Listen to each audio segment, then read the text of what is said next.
Hi, എന്തൊക്കെയുണ്ട് വിശേഷം? Today is one of those days when I wanted to share Ahana Krishnakumar അദ്ദേഹത്തിൻ്റെ പ്രിയപ്പെട്ട പുത്രി അഹാന. കുട്ടാ, നിർത്തിക്കൂടെ? Seriously I am asking to Ahaana, നിർത്തിക്കൂടെ? പ്രശ്നമൊക്കെ കഴിഞ്ഞിട്ട് 1-2 ആഴ്ചയ്ക്ക് ഇപ്പുറം വീണ്ടും 1-2 ആഴ്ചയല്ല, അതിന് മേളിലായെന്ന് തോന്നുന്നു, ഇപ്പൊ വന്നിട്ട് വീണ്ടും എന്തിനാണ് ഒന്നേന്നും പറഞ്ഞ് തുടങ്ങാൻ നിൽക്കുന്നത്? നാട്ടുകാരുടെ വായിരിക്കുന്നത് തെറിയാക്കാനോ? അല്ലെങ്കിൽ നിങ്ങളുടെ ഭാഗത്തു നിന്ന് അങ്ങോട്ടേക്ക് പ്രൊവോക്ക് ചെയ്തിട്ട് ഇനി അപ്പുറത്തെ സൈഡിൽ നിന്ന് തൻവിയോ അമ്മുമ്മയോ ഒക്കെ വീണ്ടും വന്നിരുന്നീ എന്തെങ്കിലും കഥ പറയാനോ?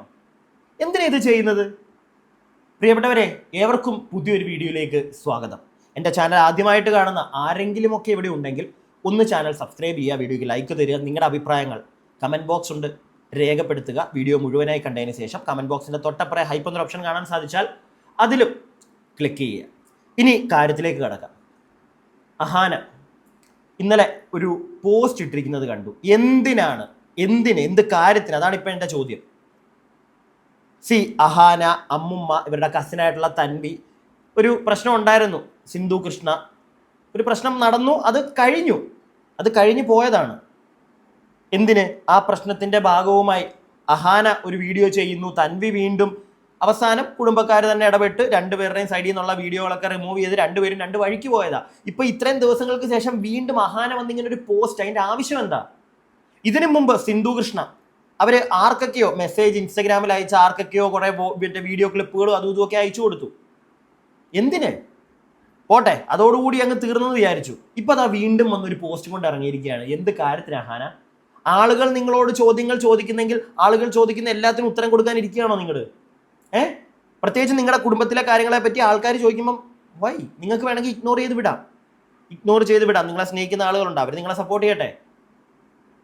നിങ്ങളുടെ വീടിനടുത്ത് തന്നെയുള്ള ഒരു വ്യക്തി, നിങ്ങളുടെ അമ്മയൊക്കെ, അഹാനയുടെയൊക്കെ അമ്മ സിന്ധു കൃഷ്ണയൊക്കെ അത്യാവശ്യം അറിയാവുന്ന ഒരു വ്യക്തി എനിക്ക് പേഴ്സണലി മെസ്സേജ് അയച്ച് പറഞ്ഞതാണ്. ഞാനതിന് മുമ്പ് ഒരു വീഡിയോയിലും പറഞ്ഞിട്ടുണ്ട്. അവർ നല്ല കുടുംബമാണ്, എന്തൊക്കെയോ ചെറിയ പ്രശ്നങ്ങളാണ്, അത് വിടുക എന്നുള്ള രീതിയിൽ വളരെ മാന്യമായിട്ട് എനിക്ക് മെസ്സേജ് അയച്ചു. അത് ഞാനൊരു വീഡിയോയിലും പറഞ്ഞു വിട്ടു. ഇപ്പൊ വീണ്ടും എന്തിനാണ്? നിങ്ങൾ തന്നെ നിങ്ങളുടെ കുടുംബത്തെ കുത്തി നാട്ടുകാരുടെ ഫ്രണ്ടിൽ കീറാനായിട്ട് ഇട്ട് കൊടുക്കേണ്ട വല്ല കാര്യമുണ്ടോ? വന്നിരുന്ന് നിങ്ങളുടെ സൈഡ് പ്രൂവ് ചെയ്യാനും, അല്ലെങ്കിൽ അതുമായി ബന്ധപ്പെട്ട് പ്രൂവ് ചെയ്ത് നിർത്തൂ. അതുമായി ബന്ധപ്പെട്ട് എന്തിന്? ഇപ്പോൾ വലിയൊരു പ്രശ്നം ഇവിടെ നടന്നുകൊണ്ടിരിക്കുക, അതിൻ്റെ ഇടയ്ക്കാണ് നിങ്ങളുടെ ഈ സാധനം. അല്ല, ഇതിപ്പം എന്തെങ്കിലും കാര്യങ്ങൾ ഡീവിയേറ്റ് ചെയ്ത് വിടാൻ വേണ്ടിയിട്ടാണോ ഇപ്പൊ ഇങ്ങനെ ഒരു സാധനം കൊണ്ട് ഇറങ്ങിയിരിക്കുന്നത്? കാരണം ഇന്നലെയോ മിനിഞ്ഞാന്നുമായിട്ടാണ് നിങ്ങളുടെ അച്ഛൻ പിതാശ്രീ കൃഷ്ണകുമാർ അദ്ദേഹം ഇപ്പോൾ ഡൽഹിയിൽ നടക്കുന്ന പ്രശ്നം, ആ പ്രൊട്ടസ്റ്റ്, അതുമായി ബന്ധപ്പെട്ടൊരു പോസ്റ്റ് ഇട്ടത്. നിങ്ങൾ അഹാന ഇടുന്നു, ദിയ ഇടുന്നു, ഇങ്ങനെ ഓരോ സൈഡിൽ നിന്ന് ഓരോന്ന് വരുന്നുണ്ട്. മെയിൻ സ്ട്രീം ചാനലുകാർ എടുത്തു വെച്ചിട്ട് ചെറിയൊരു താങ്ങും തരുന്നുണ്ട് നിങ്ങൾക്ക്, അല്ലെങ്കിൽ നിങ്ങളുടെ പിതാശ്രീക്ക്. അപ്പോൾ അതിൽ നിന്നൊക്കെ ഒന്ന് ആളുകളെ ഡീവിയേറ്റ് ചെയ്യാൻ വേണ്ടിയാണോ ഈ അമ്മുമ്മയുടെ വിഷയം വീണ്ടും ഇവിടെ കൊണ്ടുവന്ന് ഇറക്കിയിരിക്കുന്നത്? ഈ പെൺകുട്ടി എഴുതിയിട്ടിരിക്കുന്ന പോസ്റ്റർ കുത്തിയിരുന്ന് വായിക്കാൻ എനിക്ക് വയ്യ. അതുകൊണ്ട് തന്നെ വേറൊരാൾ ആ ഒരു പോസ്റ്ററിനെ മലയാളത്തിലേക്ക് തർജ്ജിമ ചെയ്ത് വൃത്തിയായിട്ട് കാര്യങ്ങൾ പറയുന്നുണ്ട്. ഞാൻ അതൊന്ന് കേൾപ്പിക്കാം. ഓക്കെ, എന്നിട്ട് നമുക്ക് ബാക്കി കാര്യങ്ങൾ സംസാരിക്കാം. ഈ ഒരു ടോപ്പിക്ക് ഇപ്പോൾ എടുക്കുന്നതിനോട് എനിക്ക് വലിയ താല്പര്യമൊന്നുമില്ല, പക്ഷേ ഭൂരിഭാഗം ആളുകൾക്ക് കാണണമല്ലോ ഇങ്ങനത്തെ സാധനങ്ങൾ. പ്രിയപ്പെട്ടവരെ, നിങ്ങൾ അറിഞ്ഞോളൂ, ഇങ്ങനത്തെ വീഡിയോകൾ കാണൂ, കാര്യങ്ങൾ അറിയൂ. അതിൻ്റെ കൂട്ടത്തിൽ ഇപ്പം നടക്കുന്ന ഒരു പ്രൊട്ടസ്റ്റ് ഇല്ലേ, അതുമായി ബന്ധപ്പെട്ടുമൊക്കെ നമ്മുടെ ചാനലിൽ വീഡിയോ ഇടുന്നുണ്ട്. അപേക്ഷിക്കുക, അങ്ങനെ തന്നെ വേണമെങ്കിൽ എടുത്തു, അപേക്ഷിക്കുകയാണ് നിങ്ങളോട്, അങ്ങനത്തെ വീഡിയോകളും കൂടെ ഒക്കെ ഒന്ന് കാണുക. സത്യം പറഞ്ഞാൽ സങ്കടമുണ്ട്. ആ വീഡിയോ കാണുന്നതിൽ ഭൂരിഭാഗം ആളുകൾ വീഡിയോയ്ക്ക് ലൈക്കൊക്കെ തരുന്നുണ്ട്, പക്ഷേ അത് കാണാനായിട്ട് ആളുകൾ ഇരിക്കുന്നില്ല. എന്തുകൊണ്ട് എനിക്ക് മനസ്സിലാവുന്നില്ല. എൻ്റെ ചാനലിലുള്ള സബ്സ്ക്രൈബേഴ്സ് ഭൂരിഭാഗം ആളുകളും ഇങ്ങനത്തെ കണ്ടന്റ് മാത്രം മതിയോ നിങ്ങൾക്ക്? ഈ നാട്ടിൽ നടക്കുന്ന കാര്യങ്ങളൊന്നും നിങ്ങൾക്ക് അറിയണ്ടേ? ഇതും കൂടെയൊക്കെ ഒന്ന് അറിയാൻ ശ്രമിക്കുക. ഓക്കെ, ഇനി അഹാനയുടെ എഴുതിയിട്ടിരിക്കുന്ന കാര്യങ്ങളൊന്ന് കേക്ക്, എന്നിട്ട് ബാക്കി സംസാരിക്കാം. കഴിഞ്ഞ ഏതാനും ആഴ്ചകളായി സോഷ്യൽ മീഡിയയിൽ നടന്ന ചില സംഭവ വികാസങ്ങൾ എനിക്കും എന്റെ കുടുംബത്തിനും അതീവ വേദനാജനകമായിരുന്നു. ഞങ്ങളെ അത് മാനസികമായി തളർത്തുന്നതായിരുന്നു. കുടുംബകാര്യങ്ങൾ സോഷ്യൽ മീഡിയയിൽ പങ്കുവെക്കാൻ പാടില്ല എന്ന വിശ്വാസത്തിൽ തന്നെയാണ് ഞങ്ങൾ ഇന്നും ജീവിച്ചിരുന്നത്. അതിനാൽ വീട്ടിനുള്ളിൽ മാത്രം ഒതുങ്ങേണ്ട ഒരു കാര്യം പൊതുസമൂഹത്തിന് മുന്നിലെത്തിയത് ഞങ്ങളെ വളരെയധികം ബാധിച്ചു. വികാരങ്ങൾ അതിര് കടക്കുമ്പോൾ പലപ്പോഴും യുക്തിയേക്കാൾ ഹൃദയത്തിന് നിർദ്ദേശപ്രകാരമാണ് നമ്മൾ പലപ്പോഴും പ്രതികരിച്ചു പോകാറുള്ളത്. എന്റെ അമ്മയെ അന്യായമായ ആളുകൾ വിമർശിക്കുന്നത് കണ്ടപ്പോൾ ഞാൻ പ്രതികരിക്കാൻ വേണ്ടി തീരുമാനിച്ചു. ഒരു പക്ഷേ ഞാൻ മിണ്ടാതിരിക്കണമായിരുന്നു. പക്ഷെ അങ്ങനെ ചെയ്തിരുന്നെങ്കിൽ സത്യസന്ധമല്ലെന്ന് ഞാൻ വിശ്വസിച്ച ഒരു തെറ്റിദ്ധാരണയുടെ ഭാരം എന്റെ കുടുംബം ചുമക്കേണ്ടി വന്നേനെ. അന്നത്തെ സാഹചര്യത്തിൽ സത്യാവസ്ഥ പറഞ്ഞു ഒരു തെറ്റിദ്ധാരണ തിരുത്തുക മാത്രമാണ് ഞാൻ ചെയ്തതെന്ന് ആത്മാർത്ഥമായി വിശ്വസിച്ചിരുന്നു. ഞാൻ പറഞ്ഞത് സത്യമാണെങ്കിൽ അതിനപ്പുറം എന്താണ് പറയാനുള്ളത് എന്നായിരുന്നു അപ്പോഴത്തെ എന്റെ ചിന്താഗതി. എന്നാൽ പിന്നീട് സംഭവിച്ചത് വ്യാജ ആരോപണങ്ങളും നുണകളും ഇല്ലാത്ത ചില കഥകളും അതീവ സ്വകാര്യമായിട്ടുള്ള ചില ചാറ്റുകളും പൊതു സമൂഹത്തിന് മുന്നിൽ എത്തുന്നതായിരുന്നു. ഇങ്ങനെയൊക്കെ സംഭവിക്കുമെന്ന് ഞാൻ ഒരിക്കലും കരുതിയിരുന്നില്ല. ചില ആളുകൾ പറഞ്ഞതും ചെയ്തു കൂട്ടിയതുമായിട്ടുള്ള കാര്യങ്ങൾ ഫേസ് ചെയ്യാതിരിക്കാൻ വേണ്ടി എത്രത്തോളം മുന്നോട്ട് പോകുമെന്ന് ഞാൻ മുൻകൂട്ടി മനസ്സിലാക്കിയില്ല. ചിലർ സ്വന്തം വാക്കുകളുടെ ഉത്തരവാദിത്തം ഏറ്റെടുക്കാറില്ല. അവർ പുതിയ കഥകൾ മെനഞ്ഞെടുത്ത് ഇന്റർനെറ്റിൽ പ്രചരിപ്പിക്കും. ചില ചാറ്റുകളൊക്കെ പുറത്തു വന്നല്ലേ? അല്ല, ഇതിൻ്റെയൊക്കെ തുടക്കം എങ്ങനെയായിരുന്നു? നിങ്ങൾ മറ്റുള്ളവരുടെ തലയിൽ കെട്ടിവെക്കുന്നുണ്ടല്ലോ അഹാന കൃഷ്ണ, ചില ചാറ്റുകളൊക്കെ ആരൊക്കെയോ പുറത്തു വിട്ടെന്ന്. നിങ്ങളുടെ അമ്മ പേഴ്സണലി അവർക്ക് ആരൊക്കെയോ മെസ്സേജ് അയച്ചപ്പോൾ നിങ്ങളുടെ അപ്പൂപ്പനും അമ്മൂമ്മയും താമസിച്ച വീട്ടിലെ CCTV വിഷ്വൽ എടുത്ത് അങ്ങോട്ട് അയച്ചു കൊടുത്തു. അതൊന്നും ഒരു തെറ്റല്ലല്ലേ? അതൊന്നും ഒരു തെറ്റല്ലല്ലേ? കഷ്ടമുണ്ട്. നിർത്ത് നിങ്ങൾ. ഒന്നുമില്ല, നിങ്ങളുടെ അമ്മൂമ്മ മറ്റേ നല്ല ആളാണെന്നോ ഫുൾ അഹാനയുടെ തെറ്റാണെന്നോ ഒരിക്കലും ഞാൻ പറയില്ല, അല്ലെങ്കിൽ സിന്ധുഭൂഷണയുടെ തെറ്റാണെന്നോ ഞാൻ പറയില്ല. പക്ഷെ അവർക്കൊരു അസുഖമുണ്ട് ഇല്ലേ? പ്രായമായില്ലേ? പ്രായം വേണ്ട, കണക്കാക്കണ്ട. ചില ആളുകൾ അവരുടെ പ്രായം എല്ലാം നമുക്ക് മനസ്സിലാക്കാൻ സാധിച്ചാലും അവരുടെ വായിൽ നിന്ന് വീടിനൊന്നും ചിലപ്പോൾ കേട്ടോണ്ട് നമുക്ക് ഇരിക്കാൻ പറ്റത്തില്ല. മനസ്സിലാക്കാം. പക്ഷേ ഇത് സോഷ്യൽ മീഡിയയിലെത്തി നിങ്ങളുടെ കുടുംബ പ്രശ്നം, അത് ചർച്ച ചെയ്തു. വീണ്ടും അത് ചർച്ചയാക്കാനായിട്ട് വീണ്ടും ഇങ്ങനെ പോസ്റ്റ്, അത് നിങ്ങളുടെ സൈഡിൽ നിന്ന് തന്നെ. ഇത് കഴിഞ്ഞ് ഇത്രയും ദിവസം കഴിഞ്ഞതിന് ശേഷം വീണ്ടും ഇതിൻ്റെ എന്തൊക്കെ നിങ്ങൾ ന്യായീകരണം പറഞ്ഞാലും ഇപ്പം ഈ കാണിച്ചതിനോട് സപ്പോർട്ട് ചെയ്യാൻ പറ്റില്ല. കാരണം അത്തരത്തിലുള്ള കഥകൾ ആസ്വദിക്കാനും പ്രചരിപ്പിക്കാനും താല്പര്യമുള്ള നിരവധി ആളുകൾ ഇന്റർനെറ്റിൽ ഉണ്ടെന്ന് അവർക്കറിയാം. അതൊന്നും ഞാൻ മുൻകൂട്ടി കണ്ടില്ല എന്നുള്ളതാണ് ഞാൻ ചെയ്ത ഏറ്റവും വലിയ തെറ്റ്. ഇതെല്ലാം സംഭവിക്കാമെന്ന് ഞാൻ കരുതിയിരുന്നെങ്കിൽ ഒരുപക്ഷെ ഞാൻ മൗനം പാലിക്കാൻ തീരുമാനിച്ചേനെ. ഇത് എന്റെ അമ്മമ്മയെ വ്യക്തിപരമായി അറിയാവുന്നവർക്ക് ഇതൊന്നും വലിയ അത്ഭുതമൊന്നുമില്ല. എന്നാൽ നിങ്ങളിൽ പലർക്കും ഞാനും എന്റെ കുടുംബവും വർഷങ്ങളായി പങ്കുവെച്ച കണ്ടന്റുകളിലൂടെയാണ് എന്റെ മുത്തശ്ശിയെ അറിയുന്നത്. അതിനാൽ നിങ്ങൾക്ക് ചെറിയൊരു വിശദീകരണം നൽകേണ്ട ഉത്തരവാദിത്തം എനിക്കുണ്ടെന്ന് ഞാൻ കരുതുന്നു. 2025 ഒക്ടോബറിൽ ചില സംഭവ വികാസങ്ങൾ അരങ്ങേറി. ചില നിർഭാഗ്യകരമായിട്ടുള്ള സംഭവ വികാസങ്ങൾ അരങ്ങേറി. അതിന്റെ പൂർണ്ണ ഉത്തരവാദിത്തം എന്റെ മുത്തശ്ശിക്ക് തന്നെയാണെന്നാണ് ഞാൻ വിശ്വസിക്കുന്നത്. എന്തായാലും അങ്ങനെയൊക്കെ സംഭവിച്ചതിന്റെ പശ്ചാത്തലത്തിൽ ഞങ്ങൾ കുറച്ച് പേര് മുത്തശ്ശിയുമായിട്ടുള്ള ബന്ധം വഷളായി. ഞാൻ എന്റെ മുത്തശ്ശിയോട് ഒരു പ്രത്യേക രീതിയിൽ സംസാരിച്ചത് നിങ്ങൾ കേട്ടിട്ടുണ്ടാകും. ഞാൻ അങ്ങനെ സംസാരിച്ചിട്ടുണ്ടെങ്കിൽ അതിനുള്ള കാരണം എന്റെ അമ്മൂമ്മ തന്നെയാണ്. ഒരു മനുഷ്യനോടും സംസാരിക്കാൻ പറ്റാത്ത രീതിയിലാണ് അവർ എന്നോട് സംസാരിച്ചത്. അവർ പറഞ്ഞ കാര്യങ്ങൾ ഒരിക്കലും തിരിച്ചെടുക്കാനാവാത്തതും ലിമിറ്റ് ക്രോസ് ചെയ്യുന്നതുമായിരുന്നു. അവ ഭയങ്കര അശ്ലീലവും ലൈംഗികവും അപമാനിക്കുന്നതും മനുഷ്യത്വം നിഷേധിക്കുന്നതുമായിരുന്നു. സ്വന്തം അമ്മൂമ്മയുടെ വായിൽ നിന്നും അത്തരം വാക്കുകൾ കേൾക്കേണ്ടി വരുന്നത് എനിക്കൊരിക്കലും ഉൾക്കൊള്ളാനാവില്ല. ആ വാക്കുകൾ ഇവിടെ ആവർത്തിക്കാൻ എനിക്ക് യാതൊരു ഉദ്ദേശവുമില്ല. കാരണം ഈ നിരൂപതയ്ക്ക് വീണ്ടും ആക്കം കൂട്ടാൻ ഞാൻ ആഗ്രഹിക്കുന്നില്ല. എന്നാൽ എന്റെ അമ്മൂമ്മയുടെ ആ വാക്കുകൾ, അത് കാരണം എന്റെ മനസ്സിൽ സൃഷ്ടിക്കപ്പെട്ട മുറിവുകൾ, അത് വളരെ കാലം എന്നോടൊപ്പം തുടരുക തന്നെ ചെയ്യും. ബഹുമാനം എന്ന് പറഞ്ഞ കാര്യം പരസ്പരം അങ്ങോട്ടും ഇങ്ങോട്ടും കൊടുക്കേണ്ടതാണെന്നാണ് ഞാൻ വിശ്വസിക്കുന്നത്. പ്രായമോ ബന്ധമോ സ്ഥാനമോ മറ്റുള്ളവരെ വേദനിപ്പിക്കാനോ അപമാനിക്കാനുള്ള അവകാശമല്ല. അതുപോലെ തന്നെ തിരിച്ചൊന്നും ചെയ്യാതെ ബഹുമാനം ലഭിക്കുമെന്ന പ്രതീക്ഷയും ശരിയല്ല. ആരിൽ നിന്നായാലും മാപ്പറിയിക്കാത്ത അനാദരവ് നിശബ്ദമായി സഹിക്കാതെ എനിക്ക് വേണ്ടി നിലകൊള്ളാനാണ് എന്നെ വളർത്തിയത്. ഇനി ഇതെല്ലാം പണത്തെ ചൊല്ലിയുള്ള തർക്കമാണെന്നുള്ള രീതിയിൽ ചിലർ ചിത്രീകരിക്കാൻ ശ്രമിച്ചു. എന്നാൽ അത് സത്യമല്ല. ഞാനും എന്റെ സഹോദരിമാരും സ്വന്തം അധ്വാനത്തിലൂടെ ജീവിതം കെട്ടിപ്പടുത്തണമെന്ന് വിശ്വസിച്ചവരാണ്. മാതാപിതാക്കളെയോ മുത്തശ്ശന്മാരെയോ സാമ്പത്തിക ഉറവിടമായി ഞങ്ങൾ ഒരിക്കലും കണ്ടിട്ടില്ല. സ്വന്തം പ്രയത്നത്തിലൂടെ ജീവിതം മുന്നോട്ട് പോകുന്ന സ്ത്രീകളാണെന്നതിൽ ഞങ്ങൾ അഭിമാനിക്കുന്നു. സാമ്പത്തിക നേട്ടങ്ങളുടെ അടിസ്ഥാനത്തിൽ ഞങ്ങൾ ഒരിക്കലും ബന്ധങ്ങളെ വിലയിരുത്തിയിട്ടില്ല. ഈ പ്രശ്നങ്ങളുടെ കാരണം അതൊന്നുമല്ല. എന്റെ അമ്മൂമ്മ അവരുടെ ഫോണിൽ ഞാൻ അയച്ചു തന്ന രീതിയിൽ വായിച്ചു കേൾപ്പിച്ച ചില ചാറ്റുകൾ നിങ്ങൾ കേട്ട് കാണും. അങ്ങനെയെങ്കിൽ നിങ്ങളോട് ഞാൻ ലളിതമായിട്ടുള്ള ഒരു ചോദ്യം ചോദിക്കട്ടെ. ഞാൻ അങ്ങനെ മറുപടി പറയാൻ കാരണമായിട്ടുള്ള യഥാർത്ഥ സന്ദേശങ്ങളും സംഭാഷണങ്ങളും മറച്ചു വെച്ച് ഒരാളുടെ മറുപടികൾ മാത്രം വായിച്ചു കേൾപ്പിക്കുന്നത് ശരിയാണ്. അതുപോലെ തന്നെ എന്റെ കസിൻ കുടുംബത്തിലെ സ്വകാര്യ വാട്സപ്പ് ഗ്രൂപ്പിൽ ഞാൻ അയച്ച ചില സന്ദേശങ്ങളും വായിച്ചു കേൾപ്പിച്ചത് നിങ്ങൾ കേട്ടിട്ടുണ്ടാകും. ശരിയാണ്, ഞാൻ പറഞ്ഞ കാര്യങ്ങളൊന്നും ഞാൻ നിഷേധിക്കുന്നില്ല. എനിക്ക് നല്ല ദേഷ്യം ഉണ്ടായിരുന്നു. സാധാരണ സാഹചര്യത്തിൽ ഉപയോഗിക്കാൻ പറ്റാത്ത വാക്കുകൾ തന്നെയാണ് ഞാൻ ഉപയോഗിച്ചത്. എന്നാൽ നിങ്ങൾ കേട്ടത് എന്റെ മെസ്സേജുകൾ മാത്രമായിരുന്നു. അതിന്റെ മുഴുവൻ സംഭാഷണവും നിങ്ങൾ കേട്ടിട്ടില്ല. ആ സംഭാഷണങ്ങളിൽ ചിലത് ആരംഭിച്ചത് തന്നെ എന്റെ കസിനാണ്. മുത്തശ്ശിയുമായിട്ടുള്ള പ്രശ്നങ്ങൾ എത്രത്തോളം വഷളായിരുന്നുവെന്ന് അവൾ ഞങ്ങളോട് പറഞ്ഞുകൊണ്ടായിരുന്നു എല്ലാത്തിന്റെയും തുടക്കം. ഞങ്ങൾ ചെയ്തതെല്ലാം അവൾ പറഞ്ഞ കാര്യങ്ങൾക്ക് മറുപടി കൊടുക്കുക മാത്രമായിരുന്നു. യാഥാർത്ഥ്യം ഇതായിരിക്കും, സ്വന്തം സന്ദേശവും അവയുടെ പശ്ചാത്തലവും മറച്ചുവെച്ച് എന്റെ സന്ദേശങ്ങൾ മാത്രം തെരഞ്ഞെടുത്ത് വായിച്ച് കേൾപ്പിച്ചത് എനിക്ക് അതീവ ഞെട്ടലുണ്ടാക്കി. ഇതിലൂടെ എനിക്കൊരു കാര്യം വ്യക്തമായി. ഈ ആരോപണവും മറ്റു പല ആരോപണങ്ങളെയും പോലെ സത്യം എന്തായിരുന്നു എന്നുള്ളതായിരുന്നു അവരുടെ ഇമ്പോർട്ടൻസ്. അവർ സൃഷ്ടിക്കാൻ ശ്രമിച്ച നുണകളെ ഞാൻ ചോദ്യം ചെയ്തതുകൊണ്ട് മാത്രം എന്നെ ഏറ്റവും മോശമായ രീതിയിൽ ചിത്രീകരിക്കുകയായിരുന്നു അവരുടെ ലക്ഷ്യം. എനിക്കെതിരെ ഉയർന്ന ഏറ്റവും ഗുരുതരമായ ആരോപണങ്ങളിലൊന്ന് ഞാൻ എന്റെ അമ്മൂമ്മയെ ശാരീരികമായി ഉപദ്രവിക്കാൻ ശ്രമിച്ചു എന്നാണ്. അത് പൂർണ്ണമായും കള്ളമാണ്. അവർ പരാമർശിക്കുന്ന സംഭവം എന്റെ മുത്തച്ഛൻ മരിച്ച് 2 മാസം കഴിഞ്ഞ് ഞങ്ങൾ കണ്ടുമുട്ടിയ ദിവസമാണ്. അന്ന് എന്റെ അമ്മയും സഹോദരിമാരും ഞങ്ങളുടെ അടുത്ത ചില സുഹൃത്തുക്കളും കൂടി മുത്തശ്ശിയെ കാണാൻ പോയിട്ടുണ്ടായിരുന്നു. അതിനു മുമ്പ് പല ഇല്ലാത്ത കാര്യങ്ങൾ പറഞ്ഞ് പ്രചരിപ്പിക്കുന്ന ഒരു വ്യക്തിയായിരുന്നു മുത്തശ്ശി എന്നതിനാൽ മുത്തശ്ശിയുമായി സംസാരിക്കുന്ന സമയത്ത് സംഭാഷണം റെക്കോർഡ് ചെയ്യുന്നത് ഞങ്ങൾ പതിവാക്കിയിട്ടുണ്ടായിരുന്നു. അതുകൊണ്ട് തന്നെ ആ കൂടിക്കാഴ്ചയുടെ തുടക്കം മുതൽ അവസാനം വരെയുള്ള സംഭാഷണത്തിലെ മുഴുവൻ റെക്കോർഡിംഗ്സും ഞങ്ങളുടെ കൈവശമുണ്ട്. അന്ന് യഥാർത്ഥത്തിൽ എന്താണ് നടന്നതെന്നുള്ളത് വ്യക്തമായ ആ റെക്കോർഡിംഗ്സിലുണ്ട്. ഇപ്പൊ എനിക്കെതിരെ ഉയർന്നിരിക്കുന്ന ആരോപണവുമായി അതിന് യാതൊരു ബന്ധവുമില്ല. ഇതൊരു ഉദാഹരണം മാത്രമാണ്. ഇവർ രണ്ടുപേരും ചേർന്ന് എനിക്കെതിരെ വേറെ നിരവധി ആരോപണങ്ങൾ ഉന്നയിച്ചിട്ടുണ്ട്. അവയെല്ലാം കള്ളമാണ്. സത്യം സന്ദേശങ്ങളിലും റെക്കോർഡുകളിലും സുരക്ഷിതമായി തന്നെ സൂക്ഷിച്ചിരിക്കുന്നു. അത് തെളിയിക്കേണ്ട ദിവസം വന്നാൽ തീർച്ചയായിട്ടും ഞാൻ തെളിയിക്കും. എന്റെ കസിൻ സംഭാഷണങ്ങൾ പുറത്തുനിന്നും കണ്ട ഒരാളായിരുന്നില്ല. അവൾ ഇതെല്ലാം ഞങ്ങളോടൊപ്പം അനുഭവിച്ച ഒരാളാണ്. മുത്തശ്ശി കാരണം അവൾക്കുണ്ടായ വേദനാജനകമായിട്ടുള്ള അനുഭവങ്ങളും ബുദ്ധിമുട്ടുകളും കാരണം അവൾ ഞങ്ങളുടെ പിന്തുണ തേടിയിരുന്നു. അന്ന് യാതൊരു നിബന്ധനയും കൂടാതെ ഞങ്ങൾ അവൾക്കൊപ്പം നിന്നു. ആ വാട്സപ്പ് സംഭാഷണം പോലും അതിന്റെ ഭാഗമായിട്ടായിരുന്നു. എന്നിട്ട് മുഴുവൻ സത്യാവസ്ഥ അറിയുമായിരുന്നിട്ടു ഭർത്താവ് മരിച്ചതിന് ശേഷം ഒരു വൃദ്ധയെ ഉപേക്ഷിച്ച ആളുകളായിട്ടാണ് എന്നെയും എന്റെ കുടുംബത്തെയും അവൾ ചിത്രീകരിക്കാൻ ശ്രമിച്ചത്. അതിലൂടെ സോഷ്യൽ മീഡിയയിൽ തെറ്റിദ്ധരിപ്പിക്കുന്ന ഒരു ചിത്രം മനഃപൂർവ്വം സൃഷ്ടിക്കപ്പെട്ടു. 74 വയസ്സുള്ള എന്റെ അമ്മൂമ്മയെ സംബന്ധിച്ചിടത്തോളം അവർക്ക് സോഷ്യൽ മീഡിയയുടെ വ്യാപ്തിയോ നുണകളും വ്യാജ കഥകളും പൊതുജനങ്ങൾക്ക് മുന്നിലെത്തുമ്പോൾ ഉണ്ടായേക്കാവുന്ന ദോഷങ്ങളും ബുദ്ധിമുട്ടുകളും മനസ്സിലായിക്കൊള്ളുന്നില്ല. എന്നാൽ എന്റെ കസിന് അതെല്ലാം നന്നായി അറിയാമായിരുന്നു.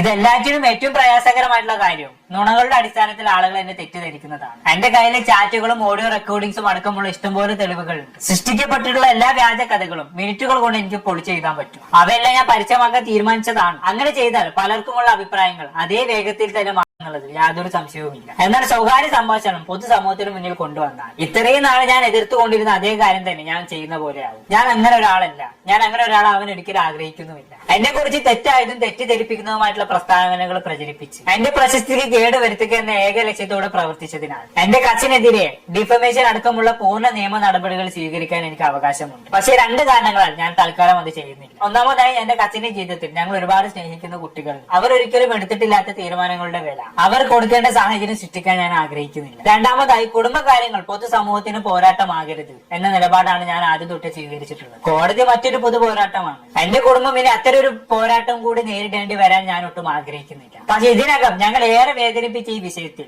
എന്റെ കുടുംബത്തെ ഇനിയും വലിച്ചിടുകയാണെങ്കിൽ ഞങ്ങൾക്ക് ലഭിച്ച നിയമോപദേശ പ്രകാരം നടപടിയെടുക്കും. അത് ചെയ്യാൻ എനിക്ക് താല്പര്യമില്ല. അതിനു മുമ്പ് ഇതെല്ലാം അവസാനിപ്പിക്കണമെന്നാണ് എന്റെ അഭ്യർത്ഥന. എന്റെ വീഡിയോയെ കുറിച്ച് പലർക്കും അഭിപ്രായങ്ങൾ ഉണ്ടെന്നും പോസ്റ്റ് ചെയ്ത വീഡിയോ അങ്ങ് വിട്ടു കളഞ്ഞുകൂടായിരുന്നു എന്ന് പലരും ചോദിച്ചതായി എനിക്കറിയാം. സത്യം പറഞ്ഞാൽ ഞാൻ പ്രതികരിച്ചത് ഒരു വീഡിയോയോടല്ല, അതിനുശേഷം നടന്ന എല്ലാ കാര്യങ്ങളോടുമാണ്. എന്റെ അമ്മയുടെ കമന്റ് ബോക്സും ഇൻബോക്സും സ്വന്തം അമ്മ ഉപേക്ഷിച്ച മകളാണെന്ന് വിളിച്ച് അധിക്ഷേപിക്കുന്ന മെസ്സേജുകളാൽ നിറഞ്ഞതായിരുന്നു. അതെന്റെ അമ്മയെ മാനസികമായി തളർത്തുകയായിരുന്നു. സ്വന്തം അച്ഛന്റെ ജീവിതത്തിലെ അവസാന മാസങ്ങളിൽ അദ്ദേഹത്തെ പരിചരിക്കാനും കഴിയുന്നതെല്ലാം ചെയ്യാനും സ്വന്തം ജീവിതം സമർപ്പിച്ച സ്ത്രീയാണ് എന്റെ അമ്മ. സത്യമല്ല എനിക്ക് ഉറപ്പുള്ള കഥയുടെ പേരിൽ എന്റെ അമ്മയെ പൊതുവേദിയിൽ കുറ്റപ്പെടുത്തുന്നത് കണ്ടപ്പോൾ ഒരു മകൾ എന്ന നിലയ്ക്ക് എനിക്ക് അറിയാവുന്ന ഏക രീതിയിലാണ് ഞാൻ പ്രതികരിച്ചത്. എന്റെ വീഡിയോയിൽ ഞാൻ പറഞ്ഞ ഓരോ വാക്കിനോടും ഞാനിന്ന് ഉറച്ചു നിൽക്കുന്നു. എന്റെ അമ്മയെ സംരക്ഷിച്ചതും അതിൽ ഉൾപ്പെടുന്നു. സത്യമല്ലെന്ന് എനിക്കറിയാവുന്ന കഥകൾക്ക് മുന്നിൽ മിണ്ടാതിരുന്നതിനാൽ പ്രശംസിക്കപ്പെടുന്നതിനേക്കാൾ സത്യത്തിനോടൊപ്പം നിന്നതിൽ വിമർശിക്കപ്പെടുന്നതാണ് ഞാൻ തിരഞ്ഞെടുക്കുക. നിർഭാഗ്യവശാൽ ചില സ്ത്രീകളെ നമ്മുടെ സമൂഹം വളരെ വേഗത്തിൽ വിധിക്കുന്നു. പരാജയപ്പെട്ട ഒരു വിവാഹത്തിൽ നിന്നും മുന്നോട്ട് പോയ ഒരു സ്ത്രീയെ സമൂഹം എളുപ്പത്തിൽ കുറ്റപ്പെടുത്തുന്നു. സ്വന്തം കുഞ്ഞിനെ ഉപേക്ഷിച്ച അമ്മയാണെന്ന് ഒരു സ്ത്രീയെ വേഗത്തിൽ ആരോപിക്കുന്നു. പൊതുജന അഭിപ്രായം അവൾക്കെതിരെ തിരഞ്ഞെടുക്കാനുള്ള ഏറ്റവും എളുപ്പമാർഗങ്ങളിൽ ഒന്നാണ്. ഒരു കുടുംബം എന്ന നിലയ്ക്ക് എന്റെ കസിനോടും അമ്മുമ്മയോടും ഞങ്ങൾ ഏറ്റവും സഹാനുഭൂതിയോടുകൂടി തന്നെയാണ് പെരുമാറിയത്. കാരണം സംഭവത്തിന് മുഴുവൻ വശങ്ങളും ഞങ്ങൾ നേരിട്ട് കണ്ടവരാണ്. ഇന്നത്തെ ഈ സാഹചര്യത്തിൽ അവരാരും ഉത്തരവാദികളല്ലെന്ന് ഞങ്ങൾക്കറിയാം. എന്നാൽ സഹതാപം നേടാനായി സോഷ്യൽ മീഡിയയിൽ വീണ്ടും വീണ്ടും സ്വന്തം കുടുംബത്തിനെതിരെ സംസാരിക്കുന്നത് ഞങ്ങൾക്ക് ഒരിക്കലും അംഗീകരിക്കാനാവില്ല. റോമയെ കുറിച്ച് നടക്കുന്ന ചർച്ചകളോട് പ്രതികരിക്കുകയാണെങ്കിൽ ഒരാൾ മൗനം പാലിക്കുന്നു എന്നതിനർത്ഥം അയാൾ ആഴത്തിലുള്ള വേദന അനുഭവിച്ചിട്ടില്ല എന്നല്ല. ചിലർ സ്വന്തം വേദന നിശബ്ദമായി ഉള്ളിൽ സൂക്ഷിക്കുന്നു. അവർ അത് സോഷ്യൽ മീഡിയയിൽ കണ്ടന്റ് ആക്കുകയോ അപരിചിതരിൽ നിന്നുള്ള അംഗീകാരം തേടുകയോ ചെയ്യില്ല. എന്റെ അമ്മയുടെ വേദന വ്യത്യസ്തമായ രീതിയിലാണ് പ്രകടമാക്കുന്നത് എന്നതുകൊണ്ട് അത് യാഥാർത്ഥ്യമല്ലാതാകുന്നില്ല. ഈ ഡിപ്രഷനും ട്രോമയും മറ്റ് ആരോഗ്യ പ്രശ്നങ്ങളും ഇവക്കുള്ള യഥാർത്ഥ ചികിത്സ എന്ന് പറയുന്നത് സഹാനുഭൂതി മനസ്സിലാക്കലും ബഹുമാനം കൊടുക്കലും ഒക്കെയാണ്. എന്നാൽ സ്വന്തം പ്രവൃത്തികൾക്കോ തെറ്റുകൾക്കോ ഉത്തരവാദിത്തത്തിൽ നിന്നും ഒഴിഞ്ഞു മാറാനായിട്ടുള്ള കവചമായി ഒരിക്കലും അതിനെ കാണരുത്. സ്വന്തം തെറ്റുകളെ ന്യായീകരിക്കാനുള്ള വാക്കുകളായി അവയെ ഒരിക്കലും ഉപയോഗിക്കാനും പാടില്ല. കുറച്ച് മാസങ്ങൾക്ക് മുമ്പ് വരെ എന്റെ മുത്തശ്ശിയുടെ വാക്ക് പ്രകാരം ഞാൻ അവരുടെ ഏറ്റവും പ്രിയപ്പെട്ട പേരക്കുട്ടിയായിരുന്നു. കാരണം അവരോടൊപ്പം ഏറ്റവും കൂടുതൽ സമയം ചെലവഴിച്ചതും അവരെ പരിചരിച്ചതും ഒരു പേരക്കുട്ടി എന്ന നിലയ്ക്ക് എന്നിൽ നിന്നും പ്രതീക്ഷിച്ചതിലും കൂടുതൽ അവർക്ക് വേണ്ടി ചെയ്തതും ഞാനായിരുന്നു. ഇതുകൊണ്ട് എന്റെ സഹോദരിമാർ അവർക്ക് വേണ്ടി വർഷങ്ങളായി ചെയ്ത സ്നേഹവും കരുതലും ചെറുതാക്കാൻ ഞാൻ ഉദ്ദേശിക്കുന്നില്ല. ഓരോരുത്തരും അവരവരുടെ രീതിയിൽ അവരെ സ്നേഹിക്കുകയും പരിചരിക്കുകയും ഒക്കെ ചെയ്തിട്ടുണ്ട്. എന്നാൽ ഒരു സമയത്ത് തനിക്ക് വേണ്ടി ഏറ്റവും കൂടുതൽ ചെയ്ത ആളെന്ന നിലയ്ക്ക് മുത്തശ്ശേനെ ഒരുപാട് പ്രശംസിക്കുമായിരുന്നു. ഇന്ന് ഞാൻ തിരിഞ്ഞു നോക്കുമ്പോൾ അവർ എന്നെ സ്നേഹിച്ചത് ഞാൻ ആരായിരുന്നു എന്നതിനേക്കാൾ അവർക്ക് വേണ്ടി എനിക്ക് എന്ത് ചെയ്യാൻ കഴിഞ്ഞു എന്നതുകൊണ്ടായിരുന്നു എന്ന് ഞാൻ ചിന്തിച്ചു പോവുകയാണ്. ഞാൻ അവരുടെ ചില പ്രവൃത്തികളെ ചോദ്യം ചെയ്യുകയും മുമ്പത്തെ പോലെ അവർക്ക് പ്രയോജനപ്പെടുന്ന ഒരാളായി തുടരാതിരിക്കുകയും ചെയ്ത നിമിഷം മുതൽ ഞാൻ അവർക്ക് വേണ്ടി ഇത്രയും കാലം ചെയ്ത എല്ലാ കാര്യങ്ങളും ഒറ്റ രാത്രി കൊണ്ട് മായ്ച്ചു കളഞ്ഞതുപോലെയാണ് എനിക്ക് തോന്നിയത്.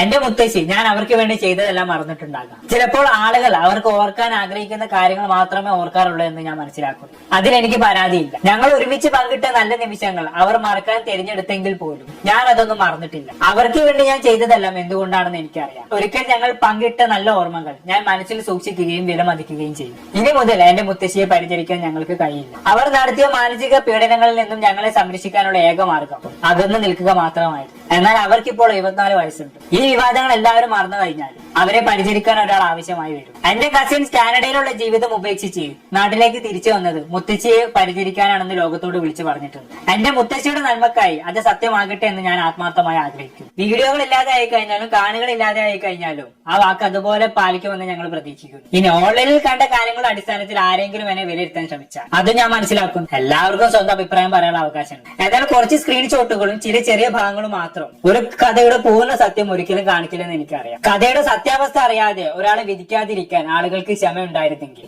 എന്ന് മാത്രമാണ് എന്റെ ആഗ്രഹം. എങ്കിലും അതിൽ എനിക്ക് പരാതിയില്ല. എന്നെ യഥാർത്ഥത്തിൽ അറിയാവുന്നവർ വ്യക്തിപരമായും മറ്റെല്ലാ രീതിയിലും എന്റെ മനസ്സും എന്റെ സത്യവും അറിയുന്നവരാണ്. അതാണ് എനിക്ക് ഏറ്റവും പ്രധാനപ്പെട്ടത്. ചിലർ നുണകളോടൊപ്പം ജീവിക്കാൻ തിരഞ്ഞെടുക്കും. ഞാൻ സത്യത്തോടൊപ്പം ജീവിക്കാനാണ് തിരഞ്ഞെടുക്കുന്നത്. ഒടുവിൽ ആത്മാർത്ഥതയും നന്മയും ഹൃദയത്തിൽ സൂക്ഷിക്കുന്നവർക്കാണ് യഥാർത്ഥ സമാധാനം ലഭിക്കുമെന്നാണ് ഞാൻ വിശ്വസിക്കുന്നത്. മറച്ചു വെക്കാനൊന്നുമില്ല, ഭയപ്പെടാനും ഒന്നുമില്ല, ആരോടും ഒന്നും തെളിയിക്കാനില്ലെന്ന ആത്മവിശ്വാസത്തോടെ പൂർണ്ണ ഹൃദയത്തോടെ ചിരിക്കാൻ ആ വിശ്വാസം എന്നെ സഹായിക്കുന്നു. എനിക്ക് പൂർണ്ണ റിപ്പോർട്ട് അറിയാവുന്ന ഒരു കാര്യമുണ്ട്. വർഷങ്ങളോളം സത്യസന്ധതയിലൂടെയും സ്ഥിരതയിലൂടെയും കഠിനാധ്വാനത്തിലൂടെയും സ്വന്തം യഥാർത്ഥ വ്യക്തിത്വത്തോട് സത്യസന്ധമായി ജീവിക്കാനുള്ള ധൈര്യത്തിലൂടെയും നേടിയെടുത്ത ഒരു നല്ല പേര് ഒരൊറ്റ രാത്രി കൊണ്ട് ഒരിക്കലും ഇല്ലാതാവില്ല. ഞാൻ ഒരിക്കലും പൂർണ്ണതയുള്ള ഒരാളാണെന്ന് അവകാശപ്പെട്ടിട്ടില്ല. ഞാൻ യാഥാർത്ഥമായിരിക്കാൻ മാത്രമാണ് ശ്രമിച്ചത്. എന്റെ കുറവുകൾ അംഗീകരിച്ചും സത്യസന്ധതയോട് കൂടി ജീവിക്കാനാണ് ഞാൻ തിരഞ്ഞെടുത്തത്. അതാണ് വർഷങ്ങൾ കൊണ്ട് നിരവധി ആളുകളുടെ സ്നേഹവും വിശ്വാസവും എനിക്ക് നേടിത്തന്നത്. കഴിഞ്ഞ ഏതാനും ആഴ്ചകളിൽ ആ സ്നേഹം ഞാൻ മുമ്പത്തേക്കാൾ കൂടുതൽ അനുഭവിക്കുകയും ചെയ്തു. എന്നോടൊപ്പം ഉറച്ചു നിന്ന എല്ലാവർക്കും, എന്നിൽ വിശ്വാസം പുലർത്തിയ എല്ലാവർക്കും, ഞാൻ ആരാണെന്ന് എന്നെ ഓർമ്മിപ്പിച്ച എല്ലാവർക്കും ഹൃദയം നിറഞ്ഞു നന്ദി. എന്നെ സമീപിച്ച എല്ലാവർക്കും, ഒരു കഥയുടെ ഒരു വശം മാത്രം കേട്ട് എന്നെയും എന്റെ കുടുംബത്തെയും വിധിക്കാതിരിക്കാൻ ശ്രമിച്ച എല്ലാവർക്കും നന്ദി. ആ ക്ഷമ നിങ്ങൾ കാണിക്കേണ്ട യാതൊരു ബാധ്യതയും ഉണ്ടായിരുന്നില്ല. എന്നിട്ട് നിങ്ങൾ അത് കാണിച്ചു. അതെനിക്ക് എത്രത്തോളം വിലപ്പെട്ടതായിരുന്നു എന്ന് വാക്കുകളിൽ വിവരിക്കാൻ കഴിയില്ല. ഞാൻ എവിടെയാണ് ഉറച്ചു നിൽക്കുന്നതെന്ന് എനിക്ക് വ്യക്തമായി അറിയാം. യഥാർത്ഥ സ്നേഹവും വിശ്വാസവും പിന്തുണയും എപ്പോഴും നൽകിയ ആളുകളാൽ ചുറ്റപ്പെട്ട് ഞാൻ ഇനിയും അതേ സ്ഥാനത്ത് തന്നെ തുടരും. ഇതോടെ ഈ അധ്യായം പൂർണ്ണമായും അവസാനിപ്പിക്കാനും ഇനി വീണ്ടും അത് തുറക്കാതിരിക്കാനുമാണ് ഞാൻ തീരുമാനിക്കുന്നത്. അവസാനിപ്പിക്കുന്നതിന് മുമ്പ് ഒരു കാര്യം കൂടി പറയാനുണ്ട്. കഴിഞ്ഞ ഏതാനും ആഴ്ചകളായി ഇന്റർനെറ്റിൽ എന്നെ കുറിച്ച് പുതിയൊരു വിവാദം ഉയർന്നു പൊങ്ങിയതായിട്ട് ഞാൻ കണ്ടു. അതിൽ ചിലത് അത്രയും വിചിത്രവും തമാശ നിറഞ്ഞതുമാണ്. അതിന് മറുപടി പറയേണ്ട ആവശ്യം പോലും തോന്നിയില്ല. മറ്റു ചിലത് ഞാനും എന്റെ സഹോദരിമാരും സ്കൂളിലോ കോളേജിലോ മറ്റുള്ളവരെ ഉപദ്രവിച്ചു എന്ന തരത്തിലുള്ള ആവർത്തിച്ചു വരുന്ന കഥകൾ പോലെ പൂർണ്ണമായും സാങ്കല്പികമായ കാര്യങ്ങൾ പോലും എത്ര ആത്മവിശ്വാസത്തോടെ സത്യമായി അവതരിപ്പിക്കാനാകുമെന്നതിന്റെ ഉദാഹരണങ്ങളാണ്. അതുകൊണ്ട് സത്യം അറിയാൻ ആത്മാർത്ഥമായി ആഗ്രഹിക്കുന്നവരോട് എനിക്ക് ലളിതമായിട്ടുള്ള ഒരു അഭ്യർത്ഥനയുണ്ട്. ഞാൻ തിരുവനന്തപുരം ഹോളി ഏഞ്ചൽ ISC സ്കൂളിലും പിന്നീട് ചെന്നൈയിലെ MOP വൈഷ്ണവ് കോളേജിലുമാണ് പഠിച്ചത്. ദയവായി ആ സ്ഥാപനം സന്ദർശിക്കുക. ഞങ്ങളെ നന്നായി അറിയാവുന്ന ആളുകളോട് സംസാരിക്കുക. വിശ്വസിക്കുകയോ പ്രചരിപ്പിക്കുകയോ ചെയ്യുന്നതിന് മുമ്പ് സ്വയം അന്വേഷിച്ച് വസ്തുതകൾ ഉറപ്പുവരുത്തുക. വെറും ഗോസിപ്പിനായി നിലനിൽക്കുന്ന കഥകളെ അന്ധമായി വിശ്വസിക്കരുത്. സത്യം ഒരിക്കലും പരിശോധനയെ ഭയപ്പെട്ടിട്ടില്ല. അവസാനമായി സൈബർ ബുള്ളിങ് എന്റെ സ്വയം മൂല്യത്തെ സംശയിക്കുമെന്നോ എന്റെ പ്രകാശം മങ്ങിക്കളയുമെന്നോ ഞാൻ എന്നെ കുറിച്ച് കാണുന്ന കാഴ്ചപ്പാട് മാറ്റുമെന്നോ ആരെങ്കിലും കരുതുന്നുണ്ടെങ്കിൽ വീണ്ടും ആലോചിക്കുക. സ്നേഹത്തോടെയും സമാധാനത്തോടെയും അന്തസ്സോടെയും സത്യത്തോടെയും അഹാന കൃഷ്ണ. കേട്ടല്ലോ നിങ്ങൾ മുഴുവൻ. ഞാൻ ഒന്നും പറയാൻ നിൽക്കുന്നില്ല. ഒന്നും ഒരൊറ്റ കാര്യം ഒഴികെ. ഇപ്പോൾ ഇതിൻ്റെ ആവശ്യം എന്താണ് അഹാന?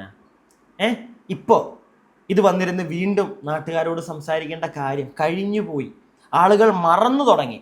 ആളുകൾ മറന്നു തുടങ്ങിയപ്പോൾ വീണ്ടും നിങ്ങളിത് ഓർമ്മിപ്പിക്കാൻ നിങ്ങൾ തന്നെ പറയുന്നുണ്ട്. സോഷ്യൽ മീഡിയയിൽ ഇൻ്റർനെറ്റിൽ വന്നു കഴിയുമ്പോൾ ഇത് വേറെ രീതിയിലൊക്കെ പോകുമെന്ന് ഞാൻ ചിന്തിച്ചില്ല, അങ്ങനെയാണെങ്കിൽ അന്ന് പറയില്ലായിരുന്നു എന്നൊക്കെ പറഞ്ഞിട്ടുണ്ടല്ലോ. അതൊക്കെ നിങ്ങൾ അറിഞ്ഞില്ലേ? പിന്നെയും വന്നിരുന്ന് ഈ സാധനം ഇറക്കേണ്ട കാര്യം എന്തോ? എനിക്ക് നിങ്ങൾ പറയുന്നത് പോലെ ആ അമ്മൂമ്മയുടെ വായിൽ നിന്ന് വളരെ മോശമായിട്ടുള്ള സാധനങ്ങൾ ഓക്കെ മനസ്സിലാക്കാം. പ്രായം കണക്കാക്കി അവരുടെ അസുഖം കണക്കാക്കി വിടുക. വിടണ്ട, നിങ്ങൾ അവരോട് മിണ്ടണ്ട, പോവുക. പിടികിട്ടിയോ? പക്ഷേ നിങ്ങളുടെ ഒരു കസിൻ്റെ ഭാഗത്തുനിന്ന് ഇങ്ങനെ ഒരു സാധനം വരുമ്പോൾ നിങ്ങളൊരു വീഡിയോ ചെയ്തു, നിങ്ങളവിടെ കാര്യങ്ങൾ പറഞ്ഞു. അവിടെ കഴിഞ്ഞു. പിന്നെ ഫാമിലി ഇടപെട്ടു, രണ്ടുപേരുടെ നിന്ന് വീഡിയോകളൊക്കെ റിമൂവ് ചെയ്തു. അതിനുശേഷവും നാട്ടുകാർ ചോദിക്കുമ്പോൾ ഈ വീഡിയോകൾ അയച്ചു കൊടുക്കുന്നത് നിങ്ങളിപ്പോൾ വന്ന് ഈ എഴുതിയിടുന്നതിനോടും എനിക്ക് യാതൊരു തരത്തിലുള്ള യോജിപ്പും ഇല്ല. ഞാൻ എൻ്റെ അഭിപ്രായം പറഞ്ഞതേ ഉള്ളൂ. കഴിഞ്ഞു പോയതാണ്, കഴിഞ്ഞു പോയ കാര്യമാണ്. വീണ്ടും ഇത് നിങ്ങൾക്ക് തന്നെ ഇത് ബാക്ക് ഫയർ ചെയ്യിക്കാൻ വേണ്ടി നിങ്ങൾ ഈ വന്നിരുന്ന് എനിക്കതാ പിടികിട്ടാത്തത്. ഞാൻ എൻ്റെ അഭിപ്രായം പറഞ്ഞതേ ഉള്ളൂ. നിങ്ങളുടെ അഭിപ്രായങ്ങൾ കമൻറ്റ് ബോക്സിൽ അടുത്ത വീഡിയോ ആയിട്ട് നമുക്ക് എത്രയും പെട്ടെന്ന് കാണാം. അടുത്ത വീഡിയോ ആയിട്ട് കാണുന്നവരേക്കും stay tuned and stay weird.